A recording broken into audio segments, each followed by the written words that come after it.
Here we go, man. I'm excited, bro. Football's back. Oh, man. It's happening. Jared Goff looking right, looking ready. Yes, Goff's looking good early. I'm telling you, I told you. Wide open end zone. Detroit Lions touchdown! Lions touchdown. Offensive line doing their damn thing. All right, here we go, man.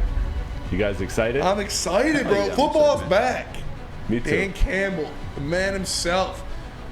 Second season is Detroit You think he's Lions head equally coach. as intense in Yes. preseason games as he is? The way he is, I don't think he turned that off. Yeah. Jared Goff looking right, looking ready, Looking right, looking ready. looking good in the uni.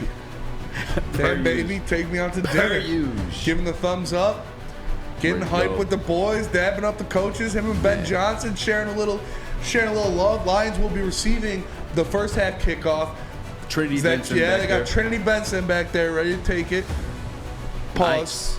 So, Well, all see right. right now, ready for kickoff. kickoff is happening right now, folks. Sheesh. And the Lions take the field, headed by Jared Goff. We got all the big dogs out there. There's my boy Frank, Coming off a 19 DJ touchdown. Chark, Josh Reynolds, Swifty.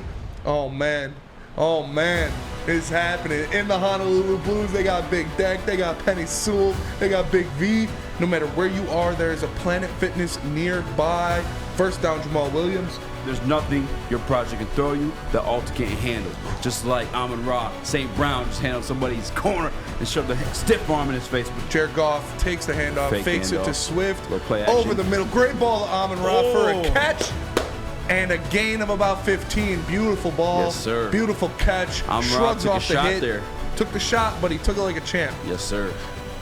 Yes, he Goff's did. looking good early. I'm telling you, I told you all camp. He looks confident, man. It's not the same guy we saw last year. This dude's, talking. You know what I'm saying? Running his mouth. Yelling guys, get in Yeah. position, be in the right spots. We didn't see that out of him last year. A little bit of a wobbly pass, but he put it right above sure. the linebacker and below the I'm gonna try safety. putting that shoulder down. Just Amon-Ra's Stalemate. playing That with was aggression. awesome, The Lions for ran sure. right down the field. We are in the red zone. Snap from the 9. Goff in shotgun.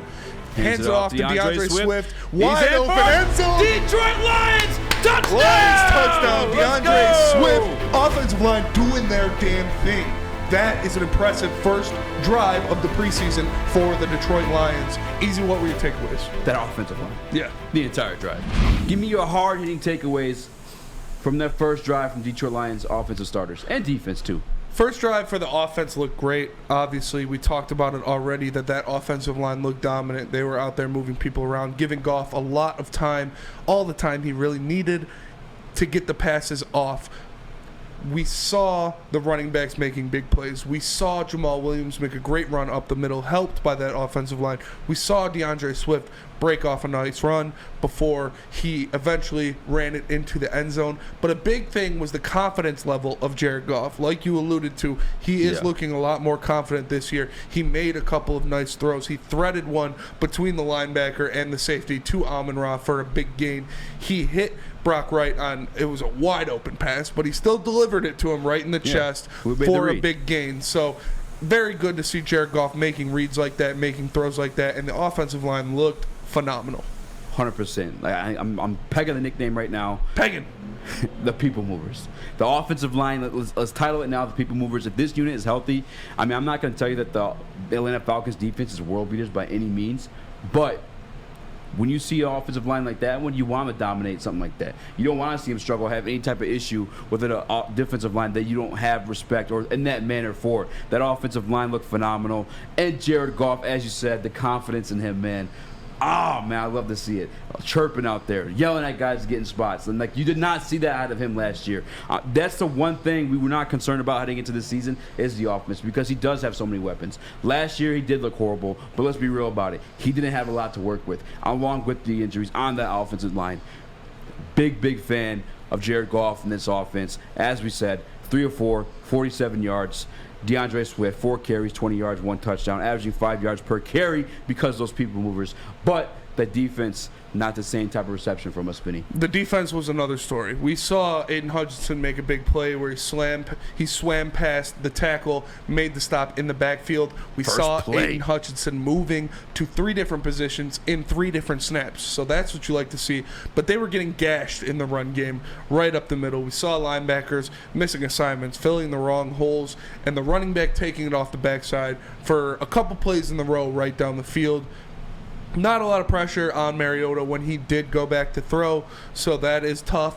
But the defense will get better over time. We still need to get some guys healthy up front. And when they did bring in Bugs and another big guy, they were able to clog that running game a little bit. Ooh, great stop right there by Derek Barnes.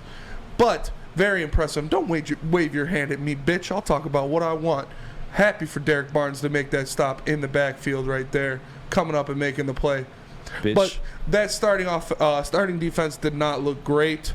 Okudah, though, from what we saw of Okudah, he made a couple nice plays, made a couple tackles, stepped up, made those plays, was glued to Kyle Pitts on the one play where he stepped up and made the tackle on Mariota when he began to scramble. So although the defense did not look great, there were some things you could take away from it that were positive. 100%, I'm with you on that one. The defense, Aiden Hutchinson, man, I just said double team. First play of the game, one swim move over the one-on-one coverage there and made a tackle in the backfield. You love to see it out of your number 2 overall pick. After that was double teamed on every single play. And notably double teamed because, as Spencer said, you saw him in 3 different spots and 3 different snaps. So they made sure to pinpoint where that young man was at and to put 2 bodies on to keep their starting quarterback clean and away from him. Nonetheless, there wasn't a lot of clean pressure. You did see a lot of over pursuits, and that's what you're going to get in attacking defense like that. If it's attack. I mean, that's one thing I learned when I was, and I'm not saying I'm a professional or anything like that, but I learned quickly I can't always chase the quarterback. Sometimes you just got to fill your hole. But that's the style this defense is going to play. Fill that hole. We got to hope these linebackers and safeties can clean up and capitalize off that. We did not see that. We did not see clean looks on these linebackers. In fact, we saw a couple situations where they literally ran right into a blocking tackle. So, but they're young. You're going to expect that, and you want to see them make mistakes in preseason. We want to have that carry over into the regular season.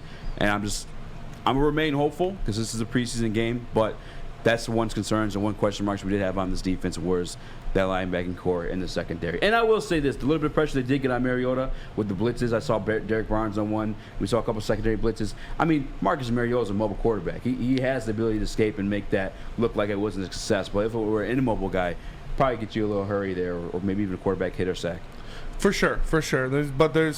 There's a lot of guys in the league that can make plays like that running on the outside, so that is something they'll have to clean up. Does this prove to you that the Lions need Roquan Smith? I'd like to have them, but I don't know if they were truly competing this year. I mean, if that offense is able to do that. You think they're going to win 10 games? I said 10 games is a possibility.